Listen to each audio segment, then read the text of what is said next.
Break के बाद रुक करेंगे बुलेटिन की ओर। इस बुलेटिन में बात करेंगे आगर मालवा की, जहां धूमधाम से मनाया मां बगलामुखी प्रकाटोत्सव, और दिखाएंगे भोपाल में कैसे टीबी के मरीजों की संख्या में हो रहा इजाफा। आगे चर्चा करेंगे नोएडा की, जहां पुलिस कस्टडी में हुई युवक की मौत से अधिकारियों में मचा हड़कंप। ऐसी तमाम खबरों पर विस्तार से करेंगे चर्चा। जिले के नरखेला तहसील स्थित मां बगलामुखी का प्राकट्य उत्सव गौरव दिवस के रूप में मनाया गया।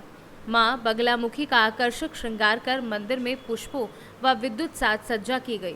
पंडितों द्वारा वैदिक मंत्रोच्चार के साथ माता रानी का अभिषेक किया गया व पीताम्बरा सेवा समिति द्वारा 56 भोग लगाया गया। इसके बाद पुजारी द्वारा महाआरती की गई।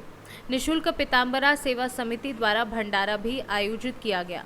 नगर परिषद द्वारा नगर के गौरव दिवस के उपलक्ष्य में श्री सावरिया नाथ मंदिर से एक विशाल भव्य शोभा यात्रा निकाली गई।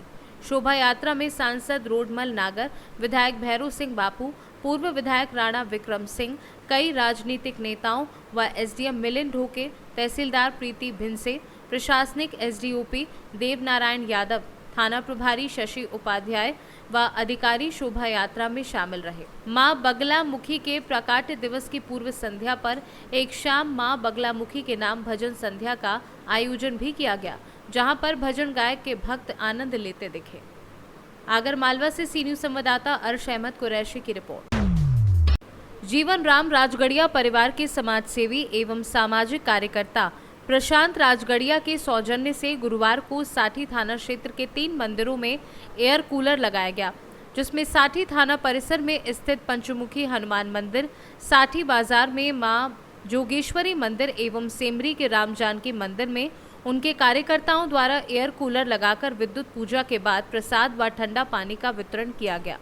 अपने संदेश में राजगढ़िया ने कहा कि बढ़ते तापमान और भीषण गर्मी को देखते हुए भीड़ भाड़ वाले मंदिरों में भक्तों को गर्मी से निजात पाने के लिए एयर कूलर लगाया जा रहा है, ताकि भीड़ के दौरान गर्मी से किसी भी भक्त की तबीयत खराब ना हो सके। इस दौरान उपस्थित राजगढ़िया के मैनेजर पिंटू कुमार, रोहित कुमार तथा उनके सहयोगी सुशील कुमार ने बताया कि समय समय पर प्रशांत राजगढ़िया की तरफ से जाड़े के दिनों में कंबल, जैकेट, चादर व साड़ी तथा भोजन का प्रबंध गरीबों के लिए किया जाता है। राजगढ़िया परिवार की तरफ से ऐसी व्यवस्था को बजरंग दल के जिला संयोजक सौरभ ठाकुर, चंदन वर्मा, गोरख ठाकुर, संजय वर्मा, टेकमन हजरा आदि लोगों ने इसकी प्रशंसा की। कहा कि राजगढ़िया परिवार हमेशा से लोगों की मदद को आगे रहा है, ये एक पुण्य का काम है। हम लोग खड़े हैं अभी, और यहाँ पे इस जिला के एक समाज सेवी हैं प्रशांत राजगढ़िया जी, जिनके द्वारा इस बजरंगबली के मंदिर में, जैसा कि कलयुग के प्रत्यक्ष देवता बजरंगबली को माना गया और सबसे ज़्यादा लोगों की आस्था बजरंगबली से जुड़ती है, और संभवतः बजरंगबली के सभी मंदिरों में शनिवार और मंगलवार को सामूहिक हनुमान चालीसा आरती का आयोजन किया जाता है। भीड़ को देखते हुए, गर्मी का मौसम है, प्रशांत राजगढ़िया जी एक समाज सेवी हैं, जिनके द्वारा कूलर डोनेट किया गया है। कूलर का व्यवस्था इसमें कराया गया है ताकि मंदिर का जो वातावरण रहे वो वातानुकूलित रहे, ठंडा रहे, और जो भी श्रद्धालु पूजा करने आए गर्मी से उनके पूजा में कहीं बाधा न पहुँचे और उनका ध्यान भंग न हो, उनकी भक्ति भाव जो हो वो और गहरी हो जाए और यहाँ एकदम शांत चित्त माहौल में पूजा कर पाए, इसके लिए उन्होंने कूलर दान किया है।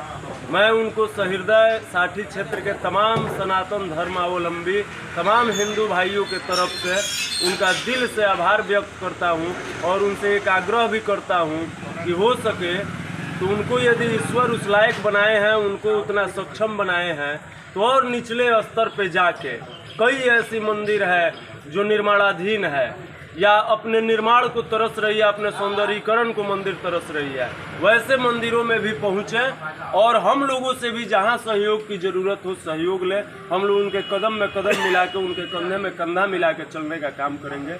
बहुत बहुत धन्यवाद। बेतिया से सी न्यूज संवाददाता विनोद कुमार की रिपोर्ट। मध्य प्रदेश में कहीं बारिश हो रही है तो कहीं गर्मी से लोग परेशान हैं। प्रदेश की कुछ जगहों पर पिछले 24 घंटे में बारिश के साथ आंधी और तूफान दर्ज किया गया है। वहीं कुछ क्षेत्रों में 42 डिग्री तक तापमान पहुंच गया है। पश्चिम एमपी में पृथक वर्षा हो रही है। सबसे ज्यादा बारिश रायसेन जिले में 36 मिलीमीटर दर्ज की गई है। इसके बाद सबसे ज्यादा वर्षा पूर्वी मध्य प्रदेश के छिंदवाड़ा में 22 मिलीमीटर दर्ज की गई है। अगर बात करें प्रदेश के सबसे गर्म जिले की तो पूर्वी एमपी के दतिया जिले में सबसे ज्यादा तापमान 42.7 डिग्री दर्ज किया गया है। पूर्वी एमपी का दमोह दूसरा सबसे गर्म जिला रहा, जहां का तापमान 42.5 डिग्री दर्ज किया गया। मौसम वैज्ञानिक दिव्य ने बताया कि सेंट्रल एमपी के ऊपर एक साइक्लोनिक सर्कुलेशन है। इसके साथ ही नॉर्थ वेस्ट एमपी में भी एक साइक्लोनिक सर्कुलेशन सक्रिय है। अभी बीते 24 घंटों में देखा गया तो कुछ जगहों पे आइसोलेटेड बारिश और थंडरस्टॉर्म हमने दर्ज किया है। वेस्ट एमपी में सबसे ज़्यादा हुआ उज्जैन में 9 मिलीमीटर और ईस्ट एमपी में मंडला में हुआ 18 मिलीमीटर और 7-8 डिस्ट्रिक्ट्स में दोनों सब डिवीजन से थंडरस्टॉर्म भी दर्ज किया है। गर्मी की क्या स्थिति रही मध्य प्रदेश के 24 घंटों में? तो अगर हीट वेव की कोई संभावना है? अभी देखा गया तो अभी तक हीट वेव और वार्म नाइट रिपोर्ट नहीं हुआ है। कुछ जगहों में टेम्परेचर ज़्यादा मतलब 40 से क्रॉस होके आया है। सबसे ज़्यादा आया है दतिया में 43.7 आया और सिद्धि में भी 41, ईस्ट एमपी में सबसे ज़्यादा 41 आया है। बट ये सिस्टम अभी जो रेन बेयरिंग सिस्टम जो भी है आज और कल से थोड़ा और कमज़ोर हो जाएगा, तो उसके बाद टेम्परेचर बढ़ने का ही चांसेस है।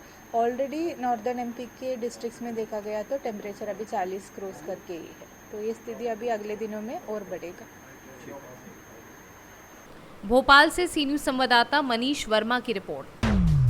टीबी के सबसे ज्यादा मरीज भोपाल में मिल रहे हैं। पिछले 3 सालों से इसकी सबसे बड़ी वजह यह है कि भोपाल में दूसरे जिले के लोग भी जांच कराने के लिए आते हैं। दूसरी बात यह है कि टीबी के नए मरीजों की पहचान के लिए जांचें अन्य जिलों के मुकाबले ज़्यादा की जाती हैं। इसके अनुसार प्रति लाख आबादी पर टीबी के 216 मरीज होते हैं, लेकिन हकीकत इससे दोगुने मरीज मिल रहे हैं। ऐसे में साफ है कि कई जिलों में जांचों की संख्या कम होने की वजह से नए मरीजों की पहचान नहीं हो पा रही है। क्षय रोग विशेषज्ञ डॉक्टर मनोज वर्मा की माने तो उन्होंने कहा कि पहले जांच का दायरा बहुत कम था, अब जांच का दायरा बड़ा है तो क्षय रोगियों की संख्या भी बढ़ी है। पहले भी ये बीमारी होती थी, लेकिन उनकी सही जांच नहीं होने से पता नहीं चल पाता है। डॉक्टर वर्मा ने कहा कि अब नई तकनीक आने से इलाज भी आसान हुआ है। स्मोकिंग करने वाले, खदान पर काम करने वाले मजदूर, शुगर रोगी या जिनको 2 हफ्ते से ज़्यादा खांसी है, उनकी भी जांच की जा रही है। दरअसल मरीजों की पहचान करने के लिए अभियान चलाया जाता है। डॉक्टर टीबी मरीजों के स्वजन की जांच करते हैं। ज़्यादा जांचों की वजह से मरीजों की संख्या ज़्यादा रहती है। नियमित इलाज से करीब 6 महीने में मरीज ठीक हो जाते हैं। टीबी के मरीज बढ़ रहे हैं ऐसा अपन कह सकते हैं, बट की हकीकत में मैं देखा जाऊं तो टीबी के जो जांच करने की टेक्निक्स है वो ज़्यादा बढ़ रही है, जिसके कारण से टीबी के रोगी निकल के आ रहे हैं। पहले हम जिसको 2 सप्ताह की खांसी होती थी उसकी जांच कराते थे, अब हमारा दायरा बढ़ गया है जिसमें 2 सप्ताह की खांसी हो उसकी भी जांच कराते हैं, 2 सप्ताह का बुखार हो उसकी भी जांच कराते हैं, किसी का वजन कम हो रहा है उसकी भी जांच कराते हैं, किसी को डायबिटिक है उसकी भी जांच कराते हैं, कोई अगर स्मोकिंग करता है उसकी भी हम जांच कराते हैं, कोई खदानों में काम करने वाले श्रमिक भाई हैं उनकी भी जांच कराते हैं। तो हमने जब जांच का दायरा बढ़ाया है तो डेफिनेटली मरीजों की संख्या ज़्यादा निकल के आ रही है, इसलिए ऐसा प्रतीत होता है कि टीबी के मरीज बढ़ रहे हैं। देखा जाए तो टीबी के मरीज तो जितने थे, हम कहीं ना कहीं किसी कारण से उन तक पहुंच नहीं पा रहे थे। अब हमने जांच का दायरा विस्तृत करके जहां तक हम पहुंच नहीं पा रहे थे वहां भी पहुंच के हमने टीबी के मरीजों को खोजा है और निकाल के उनको इलाज पे रखा है, क्योंकि लक्ष्य है कि अब 2025 तक हमें टीबी का उन्मूलन करना है। लक्षण की जहाँ तक मैं बात करूँ तो मैंने बताया कि पहले 2 सप्ताह की खांसी थी, अब अगर खांसी के साथ बुखार है या खांसी में खून आ रहा है या सीने के एक्सरे में कोई भी एबनॉर्मलिटी आ रही है, आपका वजन कम हो रहा है या बच्चे का वजन नहीं बढ़ रहा है या शाम को बुखार आ जाता है, लो ग्रेड फीवर कंटिन्यूस बना हुआ है, तो ये सारे लक्षण अगर आप इनमें से कोई भी एक लक्षण है तो आपको जाकर के टीबी की स्क्रीनिंग या अपनी जांच कराना चाहिए। अगर टीबी नहीं आती है तो बहुत अच्छी बात है, और टीबी आती है तो ये भी अच्छी बात है कि आपकी बीमारी बहुत प्रारंभिक अवस्था में पकड़ ली गई है और इसका इलाज बहुत आसानी से किया जा सकता है। भोपाल से सी न्यूज़ संवाददाता मनीष वर्मा की रिपोर्ट। नोएडा पुलिस की कस्टडी में एक युवक की मौत हो गई, जिसके बाद से पुलिस महकमे में हड़कंप मचा हुआ है। उच्च अधिकारियों के हाथ पैर फूले हुए हैं।